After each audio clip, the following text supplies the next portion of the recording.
जय श्री कृष्ण। जय जय श्री गोकुलेश सभी के हृदय में विराजे। प्रभु को मेरा आत्मिक प्रणाम। एक्चुअली पहले तो मैं सभी से माफ़ी मांगना चाहती हूँ जिन्हें मेरी आवाज़ नहीं सुनाई दे रही है। हकीकत में ना मैं कभी आना नहीं चाहती थी ऐसे लाइव। मैंने कभी नहीं सोचा था कि मैं इस तरीके से कभी जीवन में भी आऊँगी, लेकिन अब कान्हा ले आया है रास्ते। और मुझे ये है ना, सब सेटिंग कभी आ नहीं रही है ठीक से। मैं सीख रही हूँ, समझ रही हूँ अभी, तो थोड़ी सी दिक्कत आ रही होगी। तो ब्लूटूथ से भी मैंने बनाई एक वीडियो, लेकिन उसमें भी मुझे आवाज़ कम लग रही थी थोड़ी। तो फिर मैंने फिर से ऐसे ही बनाकर करी है। तो प्लीज़ मुझे कहना इसमें कि इस तरीके से क्या ठीक से सुनाई दे रहा है। जय श्री कृष्ण। भगवत स्मरण। अब एक बात है, अभी भी कुछ लोग ऐसे हैं जो जागरूक नहीं हैं और पूरी तरह से उन्हें शायद सभी बातें पता नहीं हैं। और जो ये हमें कह रहे हैं कि हमें क्यों बोलना, हमें नहीं बोलना चाहिए वैसे भी, चाहे कुछ भी हो, लेकिन है तो आखिर वल्लभ सच है। और ठाकुर जी को कैसा लगेगा इस तरीके से अगर हम उनके ही वंशज के ऊपर कुछ बोलेंगे, तो ठाकुर जी को कैसे लगेगा। तो ऐसा जो भी वर्ग है पूरा, उनको मैं सिर्फ इतना कहना चाहती हूँ कि पुष्टि मार्ग हमारा भी तो है ना, हमें भी तो तकलीफ हो रही है इसके ऊपर जो भी हो रहा है, जो उसमें हुआ। और कर्मा बोलते हैं सभी के, कोई क्या किसी के ऊपर कुछ बोलेगा, कैसे बोल सकता है कोई। आज ये ज़माना तो है नहीं कि कोई किसी को कुछ भी कह दे, लेकिन कर्म बोल रहा है ना। कर्म सबका बोलता है एक दिन। हमें भी बहुत दुख है क्योंकि हमारे आंखों पर भी समझो पहले पर्दा ही था, हमें भी पता नहीं था ये सब कुछ। एक आचार्य की वंशज के और उनके शिष्यों के बीच में एक सुंदर सा विशुद्ध स्नेह का संबंध स्थापित होना चाहिए, जिसमें शिष्य को जो भी समझ में नहीं आता है वो आचार्य से पता चले।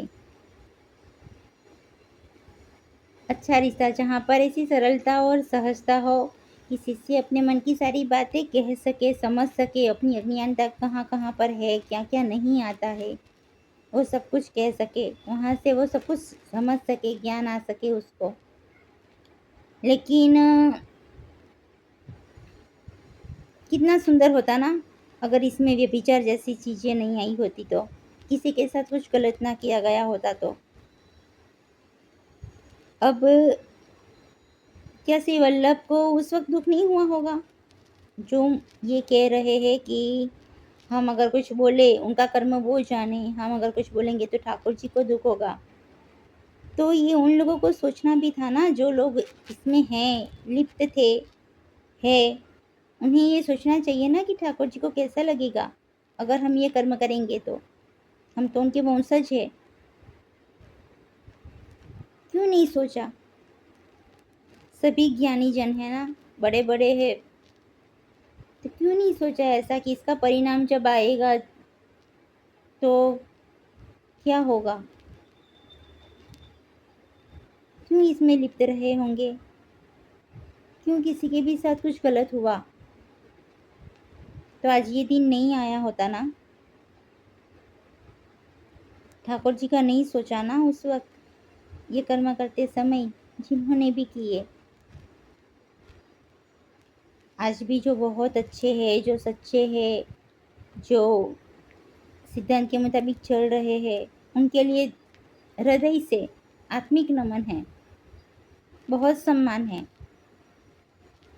लेकिन आप लोग ही समझाओ कि जिनकी बातें हमने सुन ली, पता चल गई कि इन लोगों ने ऐसा-ऐसा किया है, अब उनके लिए हम वो सम्मान कहाँ से लाएँ?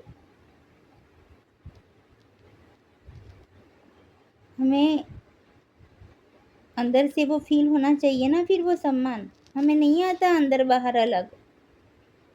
हमें नहीं रहना है अंदर-बाहर अलग। आप लोगों को जो करना है करें, पर फिर हमसे ये उम्मीद भी ना करें कि ये लोग भी हमारी तरह ही अंदर कुछ और बाहर कुछ ऐसा बोलेंगे। नहीं, हमसे नहीं होगा ऐसा दम्भ। तो जो हमको वो पीड़ा दिख रही है, जिन लोगों ने ये सहा होगा, जिनकी पर ये बीती होगी, हमें तो उनका दर्द दिख रहा है। ठाकुर जी को क्या लगता होगा, जब वो किसी पीड़िता का दर्द जब वो किसी को कह नहीं पाई होगी, अपने में वो सिमट कर रह गई होगी दुःख, तो उसके परिवार पर क्या बीती होगी? वो जिस किसी ने भी सहा, उसके सभी के आँसुओं का क्या? कि हम लोगों को किसी के आँसुओं की कीमत नहीं हो रही है। तो क्या कैसे आप अपेक्षा अब रख सकते हो कि ऐसी सब बातों के लिए कोई कुछ ना बोले?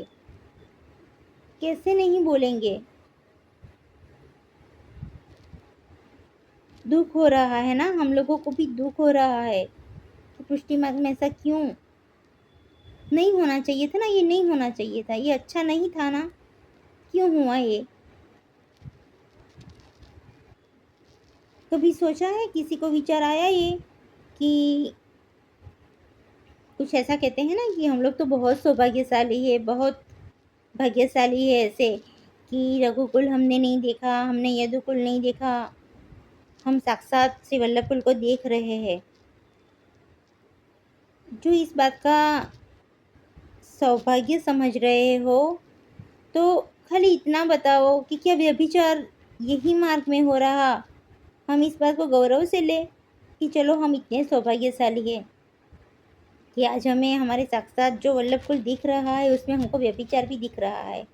इस बात का गौरव लें क्या हम? ये गौरव लेने की बात है, खुद को भाग्यशाली समझने की बात है ये। आप लोग समझाओ हमें, कैसे ना बोले, हृदय दुख रहा है हमारा कि ऐसा क्यों हुआ हमारे मार्ग में। संसार में भी आखिरी मतलब जाते हुए इंसान की इच्छाएं पूरी की जाती है, सभी का प्रयास रहता है ना ये परिवार वालों का कि इनकी ये आखिरी इच्छा थी तो चलो हम पूरी करें। तो श्री वल्लभ की आखिरी इच्छा कहाँ कुछ अलग थी, तो अपने परिवार का मतलब अपने वंशजों का ही अच्छा चाह रहे थे ना,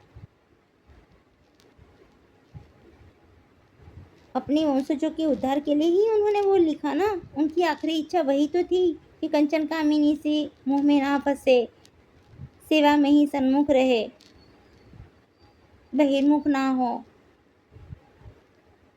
तो ये क्यों नहीं निभाया जा रहा? एक आखिरी इच्छा समझकर भी क्यों नहीं निभाया गया? श्री वल्लभ ने ये तो नहीं कहा था ना कि मेरे वंशज हो ऐसा करो। तो कम से कम श्री वल्लभ के ही नाते ये सोचना था ना कर्म करने से पहले। अब ये सब बातें जब उजागर हो चुकी है, सब सामने आ गई है, अब फिर कहो कि नहीं पहले जैसा था वैसे ही हम नहीं बोलना चाहिए हमें कुछ। कैसे? हमें सिखाओ कैसे दंभ किया जाता है। हमें सिखाओ कि कैसे हम ये सब कुछ जानने के बाद वैसे ही सम्मान से अपन देखें, और अगर नहीं देख पाए तो भी हम बाहर जाहिर में से दंभ करें, भले मन में अगर ऐसा है कि इनका तो ऐसा पता चला है, और भले पता चला तो चला, हम बाहर तो बस ऐसे ही नहीं सब अच्छे है सिर्फ अच्छा ही बोलते रहेंगे, ऐसा झूठ नहीं आता, नहीं बोला जाएगा। कर्म बोलते हैं ना, कर्म करने से पहले क्यों नहीं सोचा? तो आज जो कुछ भी हमको ये समझा रहे हो, जो हमसे ये उम्मीद रख रहे हैं कि हमें नहीं बोलना चाहिए, तो ये हमें नहीं आएगा। अगर आप हमें ऐसा समझा रहे हो, तो ये आप वो आप में भी है। आप उस तरीके के फिट हुए हो, अंदर बाहर अलग, हम नहीं हैं, नहीं हो पाएगा हमसे। तो ये तो फिर झूठ ही होगा ना, अगर हम भी ऐसा करें तो, कि अब चलो जानते हैं लेकिन बाहर ऐसा मीठा-मीठा बोलते हैं। नहीं होगा ऐसा। ठाकुर जी को तभी तो बहुत दुःख हुआ होगा ना, जब किसी की मतलब ऐसी पीड़ा, उसके आँसुओं को जब ठाकुर जी ने देखा होगा, तो ठाकुर जी को कितना दुःख हुआ होगा। ये भी तो सोचो। कभी ये विचार आया कि ये जो कह रहे हो कि हम बहुत सौभाग्यशाली है, तो कल की अवतार जो होना है, वो वल्लभकुल में क्यों नहीं होने वाला? हम तो साक्षात देख रहे हैं ना वल्लभकुल को। तो जैसे श्री बाबा ने आज्ञा करी श्री वल्लभ को कि मैं संतान के रूप में मैं ही प्रकट होऊंगा आपके वहाँ, वैसे कल की अवतार क्यों नहीं होने वाला है श्री वल्लभकुल में? आज तो ना रघुकुल है ना यदुकुल है, एक श्री वल्लभकुल ही है। प्रभु भी तो आचरण देख कर आते हैं ना, जहाँ भी पधारेंगे प्रभु, कल की अवतार जहाँ भी होगा, सब कुछ बयां है ना, कहाँ होना है, किनके घर होना है, सब कुछ तो बयां है, सब कुछ वर्णित है। तो क्यों वल्लभकुल में नहीं है ये? कल की अवतार क्यों नहीं आएगा वल्लभकुल में? कहीं ना कहीं आचरणों में कमी आ गई ना।